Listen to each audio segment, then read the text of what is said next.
প্রিয় দেশবাসী, 1971 সনে যেই রাজাকার মানুষের বাড়ি ঘর লুটপাট যারা যেটা করছে,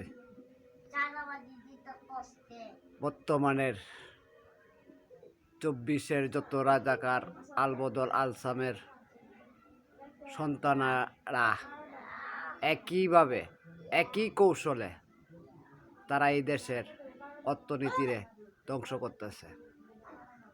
আপনারা 1971 সনের আলাপ যদি শুনেন, বয়ান যদি আপনার দাদাদের কাছে গিয়ে শুনে থাকেন, আর বর্তমানে 24-এর যে সব রাজাকাররা আছে এদের বয়ান দেখবেন, সেম টু সেম এই রাজাকাররা মনে হয় 71-এর প্রতিশোধ নিতেছে এই বাংলাদেশে। এই বাংলাদেশের মানুষ জামাত কি একাই মুসলমান, আর যারা আছে এরা কি এই দেশের মুসলমান না? এরা এরকমই একটা সৃষ্টি করতেছে এই বাংলাদেশে,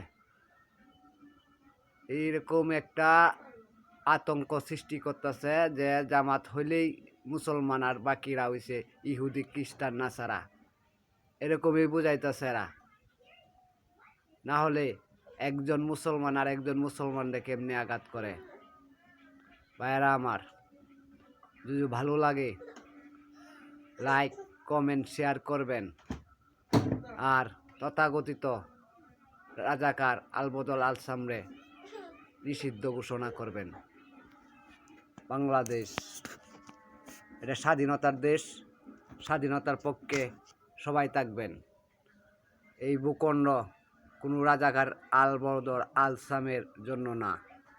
ভাইয়েরা আমার, আপনারা 1971 সনে যেরকম হত্যাযজ্ঞ চালাইছে, মানুষের বাড়ি ঘরে আগুন লুটপাট করেছে, বর্তমানে এই 24-এ আমরা একই ঘটনা দেখতেছি।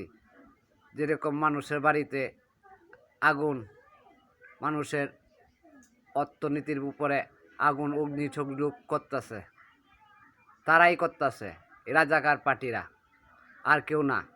এই বাংলাদেশে অনেক পার্টি আছে, একমাত্র দেশ ধ্বংসকারী হয়েছে এই রাজাকার আলবদর আলসাম।